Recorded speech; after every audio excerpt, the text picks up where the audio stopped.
Sa pagpasok ng panibagong yugto ng tensyon sa rehiyon ng Asya-Pasipiko, muling naging sentro ng pandaigdigang atensyon ang Taiwan Strait, isang makitid ngunit napakahalagang anyong tubig na naghihiwalay sa self-governing island ng Taiwan at ng mainland China. Nitong nakaraang linggo lamang, muling nagpakita ng lakas ang China sa pamamagitan ng paglulunsad ng malawakang military drills na tila kumukubkob na sa buong paligid ng Taiwan. Isinagawa ito kasabay ng pagpapalabas ng mga propaganda visuals. Kabilang na ang isang kontrobersyal na animasyon kung saan inilarawan si Pangulong Lai Ching-te ng Taiwan bilang isang parasite na pinapahira ng apoy sa ilalim ng mga armas ng China. Isa itong malinaw na mensahe ng pananakot na may layuning pahinain ang morale ng mamamayan ng Taiwan at ipakita sa buong mundo ang determinasyon ng Beijing na isakatuparan ang matagal na nitong pangarap na pagsasanib. Hindi ito ang unang pagkakataong isinagawa ng China ang ganitong uri ng psychological warfare. Ngunit sa pagkakataong ito, lumalalim ang krisis dahil sa kasabay na mabilis na military modernisasyon ng Beijing. Ayon sa mga opisyal ng Estados Unidos, ang People's Liberation Army PLA ng China ay kasalukuyan sumasailalim sa isa sa pinakamabilis na military build-up sa kasaysayan. Ang mga hakbang na ito ay hindi lamang para ipakita ang lakas ng puwersa ng China, kundi para ring tahasang tigilan ang anumang uri ng tulong na maaaring ibigay ng Amerika sa Taiwan sa oras na magsimula ang isang aktwal na imbasyon. Lalong lumalala ang pangamba dahil ayon sa mga intelligence report ng Estados Unidos, inaasahang magiging ganap na handa ang China na lusubin ang Taiwan pagsapit ng taong 2027. Sa harap ng lumalakas na presyur, hindi na natiling tahimik ang Estados Unidos.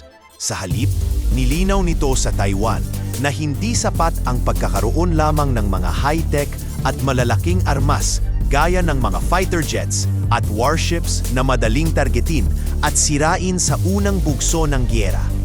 Ayon sa US defense officials, mas epektibo ang paggamit ng asymmetric warfare, isang estratehiya kung saan inuuna ang pag-acquire ng maliliit ngunit mobile at matitinit na armas, kagaya ng Javelin at Stinger missiles. Ganito rin ang naging estilo ng depensa ng Ukraine laban sa mas malakas na puwersa ng Russia, na nagresulta sa hindi inaasahang tagumpay ng mga Ukrainian sa mga kritikal na labanan.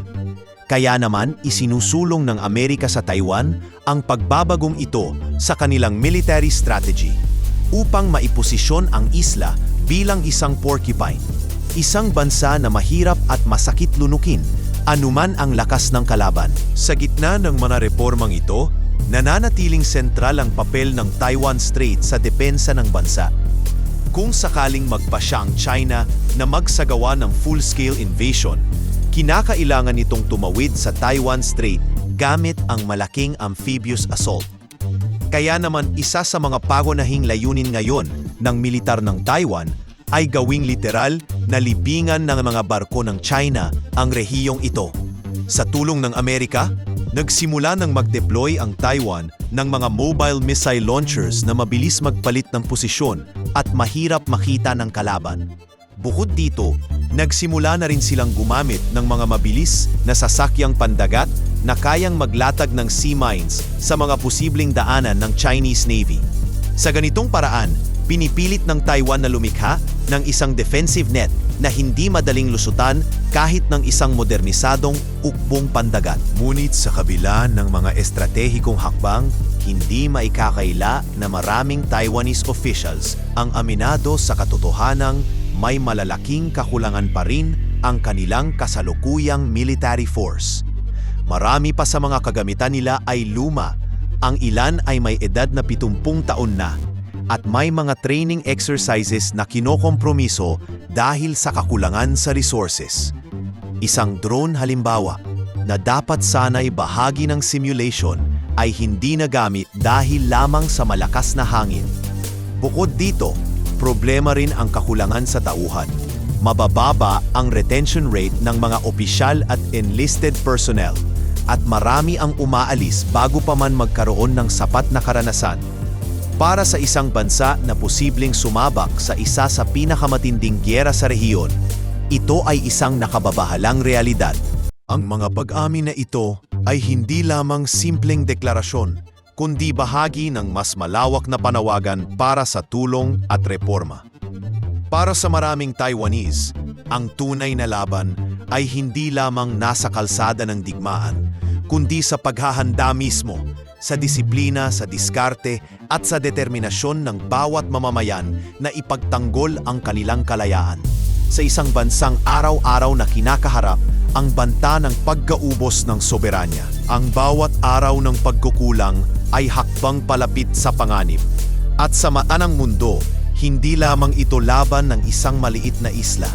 Ito ay sukatan ng lakas ng demokrasya sa gitna ng lumalawak na anino ng authoritarianism.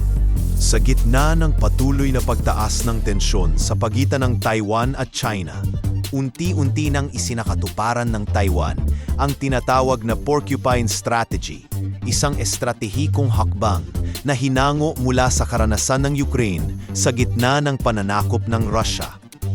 Layunin nitong gawing masalimuot at mapanganib ang sinumang magtatangkang sakupin ng isla, sa halip na umasa sa mga malalaki at mamahaling armas na madaling makita at wasakin sa isang bugso ng airstrike. Nakatuon na ngayon ang Taiwan sa mga mas maliliit, mobile at madaling itagong kagamitan pandigma. Isa sa mga pangunahing halimbawa nito ay ang paggamit ng Javelin missile systems na kayang sirain ang mga tank at armored vehicles at ng Stinger missiles na ginagamit para pabagsakin ang mga helikopter at eroplano. Ang pagbabago ng estratehiya ay bunga ng matinding aral na nakuha ng Taiwan mula sa kasalukuyang digmaan sa Ukraine. Sa kabila ng laki at lakas ng militar ng Russia, napatunayang epektibo ang paggamit ng maliliit ngunit precision-guided weapons ng Ukraine. Dahil dito, nagdesisyon ang Taiwan na doblehin ang kanilang stockpile ng Stinger missiles. Ayon sa ilang sundalo mula sa 99th Marine Brigade, nakita nila kung paano napigilan ng Ukraine ang pag-abante ng mga Russian forces sa pamamagitan lamang ng mabilis na paggalaw at paggamit ng mga armas na madaling ilipat mula isang lokasyon patungo sa isa pa. Naniniwala ang mga sundalong Taiwanese na kung darating ang panahon ng aktwal na sagupaan, mas mabiging kapaki-pakinabang ang ganitong uri ng arsenal upang mapanatili ang kakayahan ng Taiwan na lumaban kahit sa gitna ng matinding atake. Isang mahalagang bahagi ng estratehiyang ito ay ang pagsasanay ng mga mobile missile units. Sa halip na umasa sa mga static na missile batteries na madaling tukuyin ng intelligence at bombahin ng kalaban, pinalalakas ngayon ng Taiwan ang kanilang kakayahan sa paggamit ng mga missile launchers na nakasakay sa mga truck. Isa sa mga lider ng ganitong unit ay si Lieutenant Colonel Zhuang Guanghao. Sa isang demonstrasyon sa media, ipinakita ng kanyang grupo kung paano nila nagagawang maglunsad ng missile mula sa likod ng isang truck at sa loob lamang ng ilang minuto ay kayang mag-relocate sa ibang lokasyon upang maiwasang masundan at targetin ng kaaway. Ayon kay Zhuang, ang ganitong mobility at firepower ay mahalaga sa pagharap sa isang mas malaki at mas modernong hukbong pandagat gaya ng China. Ngunit hindi lamang sa lupa nakatuon ang modernisasyon ng depensa ng Taiwan.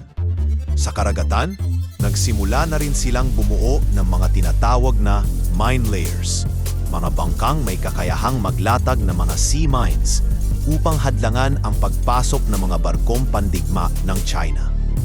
Ang mga mine layers na ito ay may bilis at agility upang mag-operate sa masisikip na bahagi ng Taiwan Strait at kayang ilatag ang mga pampasabog na kagamitan sa mga estratehikong lokasyon. Isa itong karagdagang layer ng depensa na makatutulong upang gawing mas mapanganib para sa sinumang mananakop ang pagtawid sa strait. Sa kasaysayan ng modernong digmaan, napatunayang ang sea mines ay ilan sa pinakamura ngunit pinaka-epektibong paraan upang pabagalin ang galaw ng isang invading naval force. at ito ang inaasahang magiging papel ng mga bagong bangka ng Taiwan. Habang patuloy ang pag-realign ng depensa ng Taiwan sa mas modernong pananaw, hindi rin nila isinasantabi ang kahalagahan ng air superiority. Bahagi ng plano ng Taiwan ang pag-upgrade ng kanilang fleet ng F-16 fighter jets na sinasabing aabot na sa kabuuang 200, ang pinakamalaking bilang ng ganitong uri ng eroplano sa buong Asya. Ang F-16 ay hindi lamang pangharang sa mga eroplano ng kalaban, kundi bahagi rin ng reconnaissance at precision strike capabilities ng militar ng Taiwan. Gayunpaman, sa kabila ng pag-aproba ng Estados Unidos sa arms sales, nahaharap ang programa sa mabagal na delivery dahilan upang mabahala ang mga piloto at opisyal militar. Isa sa kanila, si Lieutenant Colonel Yu Yongcheng ng ika-24 na eskwadron ng ika-4 na Tactical Fighter Wing ay nagpahayag na kailangang maibigay agad ang mga bagong jets upang mapanatili ang kanilang operational readiness. Ayon sa kanya, kahit na ina-upgrade na ang mga kasalukuyang eroplano, hindi sapat ito kung kulang naman sa mga piloto at kagamitan. Ang paglipat ng Taiwan mula sa dating conventional defense model patungo sa isang porcupine strategy ay hindi lamang teknikal na pagbabago, kundi simbolo ng lumalalim na kamalayan sa tunay na panganib na kinahaharap ng bansa.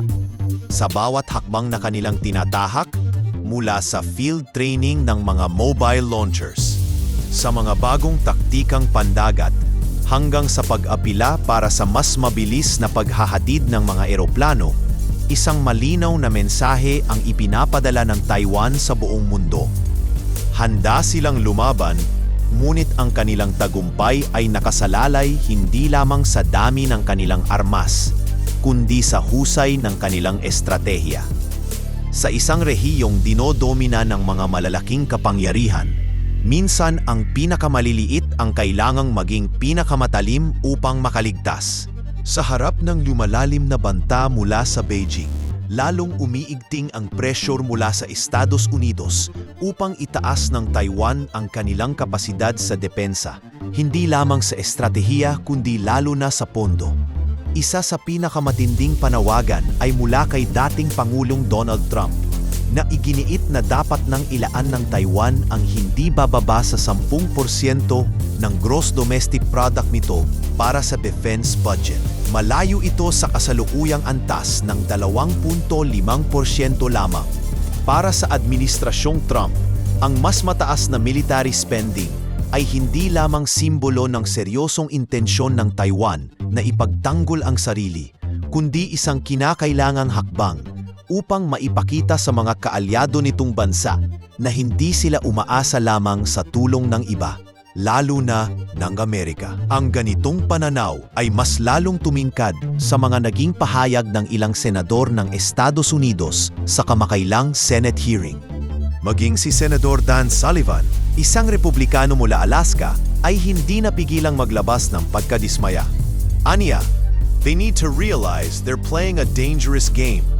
Para kay Sullivan, ang pagbawas sa military spending sa panahon ng mataas na tensyon ay nagpapadala ng maling mensahe hindi lamang sa mga kaaway, kundi lalo na sa mga kaalyado.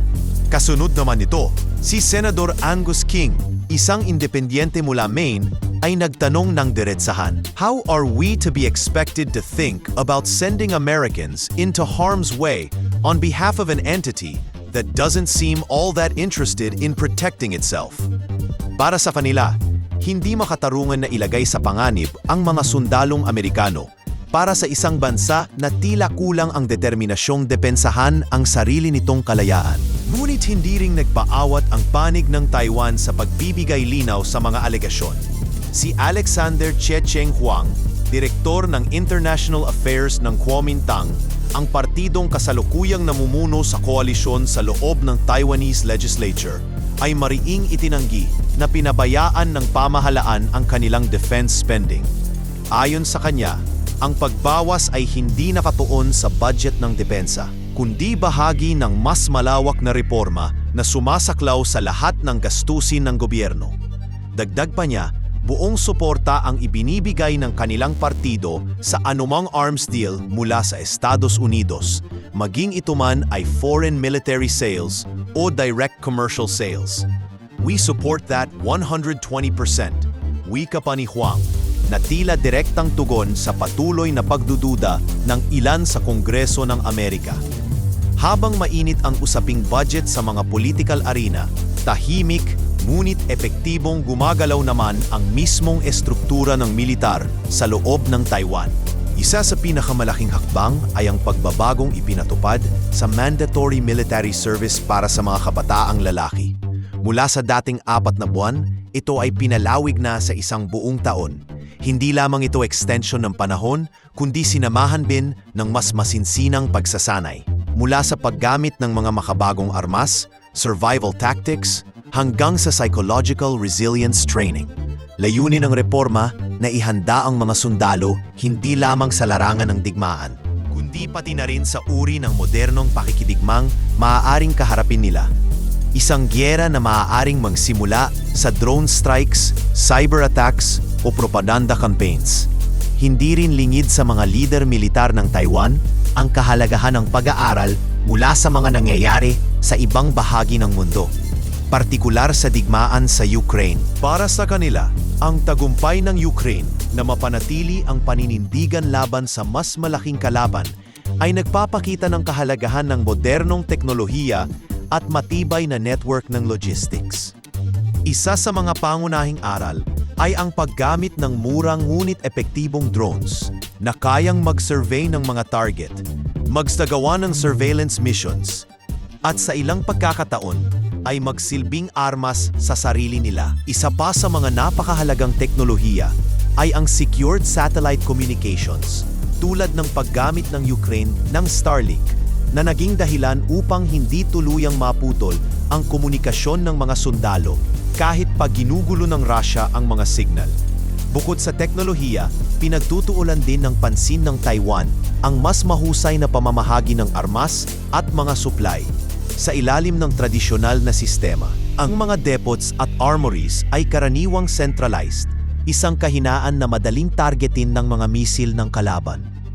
Ngayon, plano ng Taiwan na i-disperse ang mga ito sa iba't ibang rehiyon at tagong lokasyon upang maiwasan ang malawakang pagkaubos ng resources sa unang bugso pa lamang ng opensiba.